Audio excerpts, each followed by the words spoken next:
तुम मंदिरों में क्या कर रहे हो, मस्जिदों में क्या कर रहे हो? परमात्मा को सलाह दे रहे हो, ऐसा करो वैसा करो, कि मेरी पत्नी बीमार है उसको ठीक करो, कि मेरे बच्चों को नौकरी नहीं लग रही नौकरी लगाओ। मांगे जा रहे हो भिखमंगों की तरह। और अगर नौकरी न लगी तुम्हारे बेटे की तो निराशा आ गई, अगर पत्नी ठीक न हुई तो निराशा आ गई, हो गई ठीक संयोग वसात तो भी झंझट। मैं जबलपुर में था,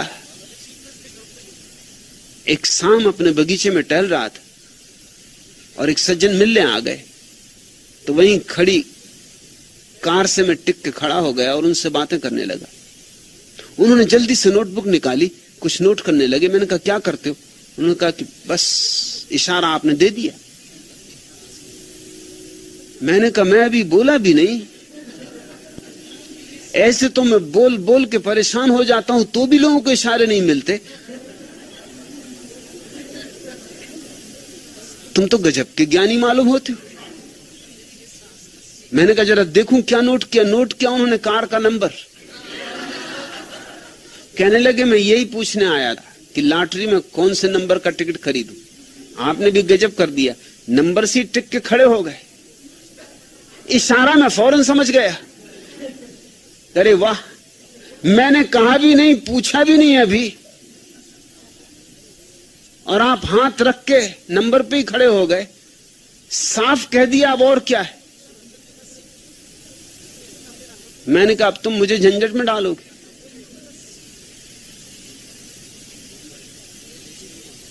अगर ये नंबर ना निकला तब तो कुछ हर्जा नहीं, मेरा तुमसे छुटकारा हुआ, तुम कहीं और नंबर तलाशोगे।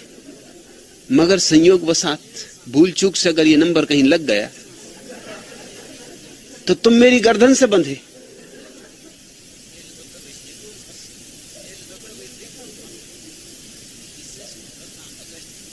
लोग वासनाओं से भरे, तृष्णाओं से भरे, अपनी कल्पनाओं के जाल से भरे चल रहे हैं। अब मैं भी उनसे कह रहा हूं कि मेरा कोई इशारा नहीं है, ये तो सिर्फ मैं टिक के खड़ा हो गया, तुमसे बात करनी थी, ये मेरे घूमने का समय था, तुम बेवक्त आ गए हो, गाड़ी पास थी तो टिक के खड़ा हो गया हूं, मुझे क्षमा करो, गलती हो गई। मगर वो मेरी सुनने को राजी नहीं। वो तो जल्दी से नमस्कार किए और चलते बने। उन्होंने कहा कि बस चलता हूं, बात हो गई। वासनाओं से भरा हुआ आदमी वही देखता है जो देखना चाहता है, वही सुनता है जो सुनना चाहता है। वासनाएं उसे वह नहीं देखने देती जो है, वह नहीं देखने देती जो चारों तरफ मौजूद है। वासनाएं उसे छोटा सा जगत देखने देती, और वो जगत भी उसका अपना निर्मित होता है।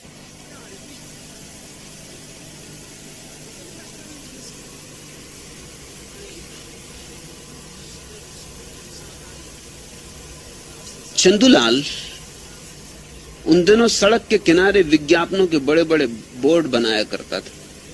एक दिन वह ऊपर की सीढ़ी पर से नीचे आ गिरा तो उसे बहुत चोट आ गई। डब्बू जी उसे देखने अस्पताल पहुंचे। देखा चंदूलाल को जगह जगह फ्रैक्चर पर पट्टियां बंधी, सारे शरीर पर फ्रैक्चर ही फ्रैक्चर, कुछ दिखाई नहीं पड़ता, बस आंखें दिखाई पड़ती और मुंह दिखाई पड़ता है। डब्बू जी को बहुत दुख हुआ और कहा कि बहुत दुखी हूं, तुम्हें बहुत दुख हो रहा होगा। चंदूलाल ने कहा कि ऐसे नहीं होता, हां जब हंसता हूं तब जगह जगह दुख होता है। डब्बू जी ने कहा लेकिन इसमें हंसने की बात ही कहां, हंसते काहे के लिए? तो चंदूलाल ने कहा हंसने का कारण यह है कि अब कुछ न पूछो, न पूछो तो अच्छा। अरे मैं जिस जगह काम कर रहा था उसके सामने वाले मकान की खिड़की में एक नवयुवती अपनी ड्रेस बदल रही थी। वह अपना आखिरी कपड़ा उतारने ही जा रही थी कि सीढ़ी टूट गई और मैं नीचे आ गिरा और यह हालत हुई। डब्बू जी ने आश्चर्य से पूछा कि लेकिन सीढ़ी टूटी कैसे? क्या तुम्हारे वजन से सीढ़ी टूटी? चंदूलाल बोले, अरे साली मेरे वजन से कहां, वह तो वे 25 आदमी और जो चढ़े हुए थे उनके वजन के कारण टूटी। कोई मैं अकेला थोड़ा सीढ़ी पे था, पूरा गांव ही चढ़ा हुआ था। सीढ़ी भी कब तक ठहरती? और इसलिए कभी कभी रह रह के उनको हंसी आ जाती। तो वाह रे वाह,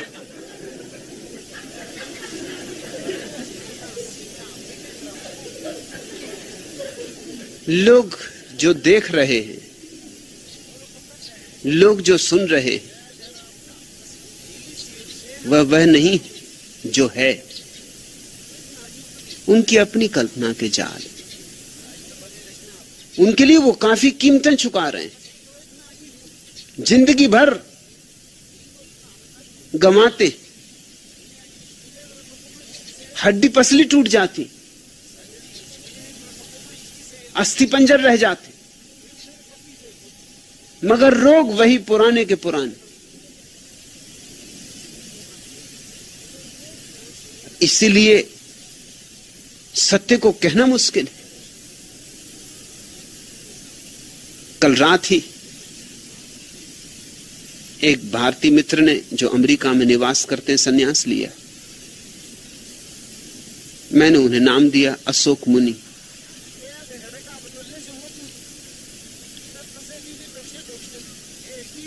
उनसे मैंने कहा, अशोक शब्द बुद्ध का शब्द। बुद्ध के पहले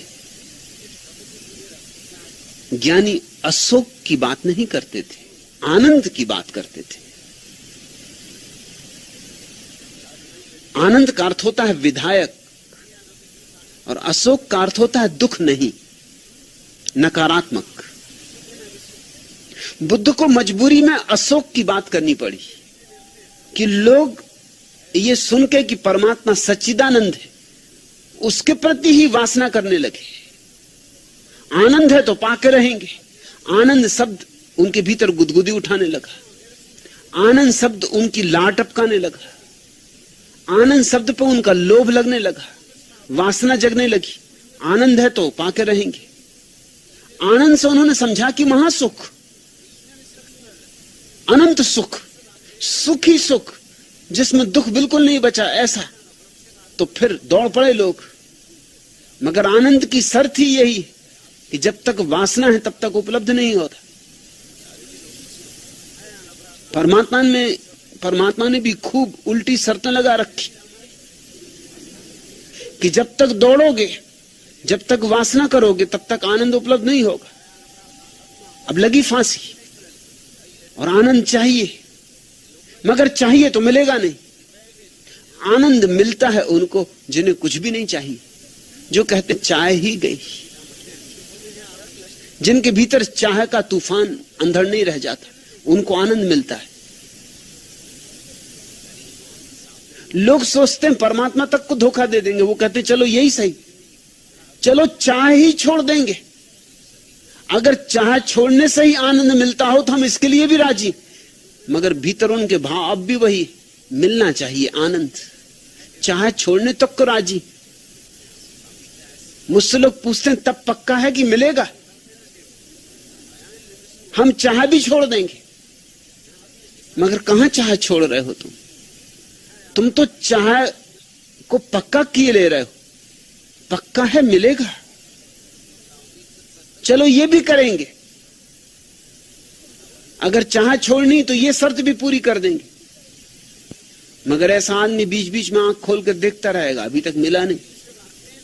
चाह की चाह गई और आनंद का कुछ पता नहीं। अब कितनी देर और लगेगी? मगर ये बीच बीच में आंख खोल कर देखना ही बता देगा कि अभी चाह उतनी की उतनी मौजूद है जितनी पहले थी, छिप के मौजूद है। बुद्ध के पहले उपनिषदों ने परमात्मा की सीधी विधायक व्याख्या की थी, सच्चिदानंद, वह परम आनंद है। बुद्ध ने परिभाषा बदल दी, देखा कि लोग समझे नहीं उसे, लोगों ने गलत समझा, लोगों ने आनंद को ही अपना लक्ष्य बना लिया। बुद्ध ने कहा परम अवस्था का केवल इतना ही अर्थ है कि वहां दुख नहीं, सुख की मत बात करो, सिर्फ दुख नहीं। इस भेद को जरा समझना। अगर कोई कहे कि वहां परम आनंद है तो एकदम उत्साह उठती है, उमंग उठती कि पालें, और कोई कहे कि वहां दुख नहीं है तो दिल बैठ जाता है कि दुख नहीं, बस इतना ही। कुछ और बताएं, मिलेगा क्या? बुद्ध कहते हैं मिलेगा यही कि दुख नहीं, दुख निरोध। बुद्ध ने शब्द उपयोग किया दुख निरोध, कि वहां दुख न रह जाएंगे। दोनों में बड़ा फर्क हो गया। बात एक ही थी, मगर वासनाग्रस्त लोगों बुद्ध की बात नहीं जमी। आज भी वे उपनिषद दोहराए जा रहे हैं और बुद्ध को तो कब का भुला चुके। भारत से तो बुद्ध की जड़ें उखाड़ के फेंक दी। हालांकि बुद्ध ने जो किया था वो महत्कारी था, बहुत अद्भुतकारी था। बुद्ध ने चेष्टा की थी कि तुम्हारे भीतर वासना को बिल्कुल ही काट दिया जाए ताकि तुम्हें आनंद मिल जाए, मगर तुम चूक गए, तुम बुद्ध से चूके, तुम बुद्धों से चूकते रहे हो, क्योंकि तुम्हारी भाषा का जाल बुद्ध ने तोड़ने की कोशिश की। बुद्ध ने नई भाषा रची। बुद्ध ने कहा वह परम अवस्था, उसका नाम मोक्ष नहीं, उसका नाम निर्वाण। क्यों मोक्ष क्यों नहीं? क्योंकि मोक्ष का अर्थ होता है मैं रहूंगा वहां, मुक्त होकर रहूंगा। लेकिन मैं रहूंगा और मुक्त होकर रहूंगा। लेकिन जब तक मैं है तब तक कहां मुक्ति? मुक्ति तो तभी है जब मैं गया। मैं से मुक्ति ही मोक्ष है, ये परिभाषा है मोक्ष की। और सुनने वालों ने कहा कि ये तो बड़ी अच्छी बात है, मोक्ष, कोई झंझट नहीं, कोई बंधन नहीं, पत्नी बच्चे संसार, कोई उपद्रव नहीं, बैठे हैं सिद्ध शिला पर, भोग रहे आनंद ही आनंद, एकदम वर्षा हो रही अमृत की, झड़ी लगी, मगर मैं हूं। अगर मैं हूं तो मोक्ष नहीं, लेकिन मोक्ष शब्द में मैं बच जाता है। मोक्ष से ऐसा भाव लगता है कि मैं तो रहूंगा, मुक्त होकर रहूंगा। बुद्ध ने कहा कि नहीं, तुम नहीं रहोगे, इसलिए निर्वाण शब्द चुना। निर्वाण का अर्थ होता है दिए का बुझ जाना। तुम तो ऐसे बुझ जाओगे जैसे दिया बुझ जाता, तुम तो रहोगे ही नहीं। अब ये बात कुछ वासना जगाएगी। लोग बुद्ध से पूछे हैं बहुत बार कि आपकी बातें बड़ी अजीब है, अगर हम रहेंगे ही नहीं तो किस लिए हम ध्यान करें और किस लिए हम साधना करें? मिटने के लिए। आदमी होने के लिए कुछ करना चाहता है, मिटने के लिए नहीं। ये तो आप अजीब शिक्षा दे रहे हैं कि शून्य हो जाओगे। अरे शून्य हमें होना ही नहीं, हमें पूर्ण होना है। उपनिषद ठीक कहते हैं, लोगों ने कहा वह पूर्ण है, उस पूर्ण से पूर्ण ही पैदा होता है। उस पूर्ण से पूर्ण को निकाल लें तो भी पीछे पूर्ण ही शेष रहता है। उस पूर्ण में पूर्ण को जोड़ दें तो भी पूर्ण पूर्ण ही रहता है। ये बात जचती। पूर्ण में कुछ आकर्षण मालूम होता है। पूर्णता अहंकार को और सजावट दे देती, श्रृंगार दे देती। बुद्ध कहते हैं शून्यता, निर्वाण। उपनिषद कहते हैं आनंद, बुद्ध कहते हैं दुख निरोध। उपनिषद कहते हैं फूल ही फूल खिल जाएंगे, बुद्ध कहते हैं कांटे नहीं होंगे। मगर कांटे नहीं होंगे। ये बात किसको राजी करेगी तप करने के लिए, योग करने के लिए? अगर तुम योग कर रहे हो, उपवास कर रहे हो, सिर के बल खड़े हो, महीनों का उपवास कर रहे हो, कोई पूछे किस लिए, तुम कहोगे कि वहां दुख निरोध, कि वहां दुख नहीं होगा। और इतना दुख यहां पा रहे नाहक, और कुल परिणाम इतना होने वाला दुख निरोध, नकारात्मक। लेकिन जहां दुख नहीं है वही आनंद का आविर्भाव है। बुद्ध उसको कहते नहीं, उसको कहते से भूल हो जाती, क्योंकि तुम वही समझ सकते हो जो तुम समझ सकते हो।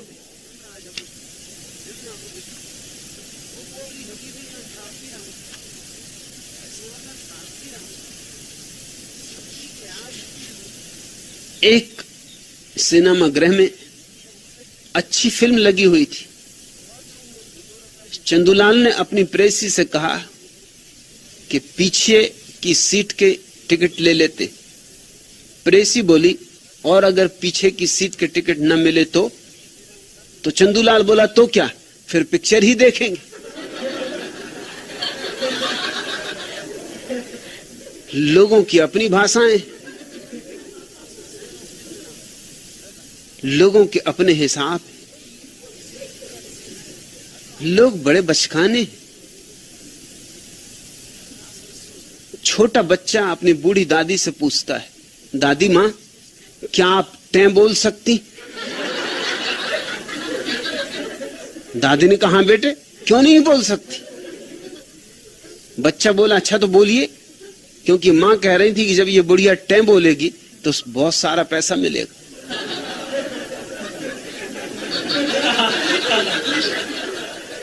लेकिन बच्चे को क्षमा किया जा सकता है।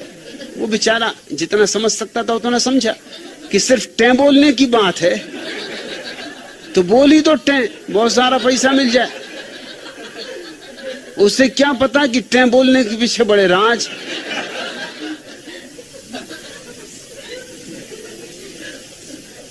लेकिन बड़े बड़ों की भी गति यही है,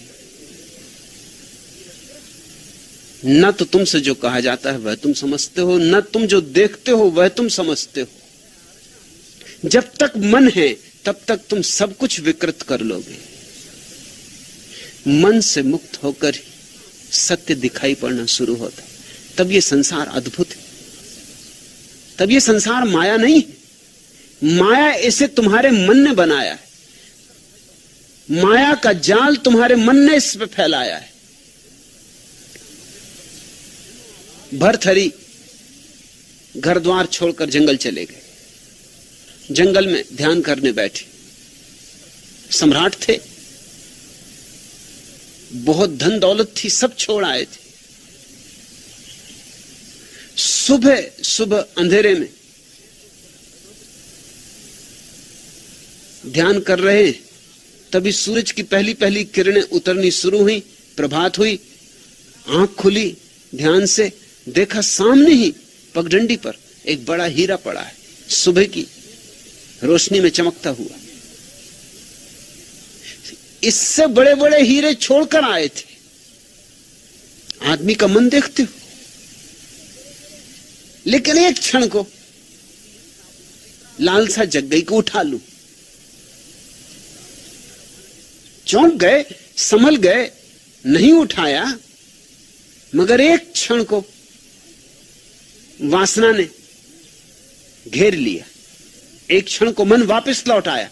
भूल ही गए कि मैं सब छोड़ आया, इससे बड़े बड़े हीरे छोड़ आया हूं। इस हीरे की क्या औकात, क्या बिसात।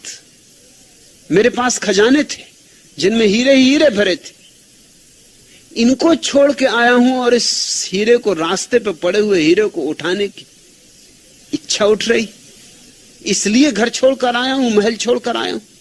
मगर एक क्षण को वासना पकड़ ली। वासना इतनी तीव्रता से पकड़ती है, इतनी गतिमान है। कहते हैं प्रकाश की गति बहुत तेज होगी, मगर वासना के मुकाबले नहीं। कहते हैं वैज्ञानिक कि प्रकाश 1 सेकंड में 1,86,000 मील चलता है।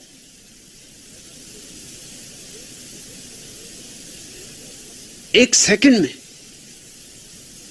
सूरज की किरण 1,86,000 मील पार कर जाती। इससे बड़ी कोई गति नहीं। मगर वासना तो एक सेकंड में कहां से कहां पहुंच जाए, उसका कोई हिसाब नहीं, कोई बंधी हुई उसकी गति भी नहीं। अभी यहां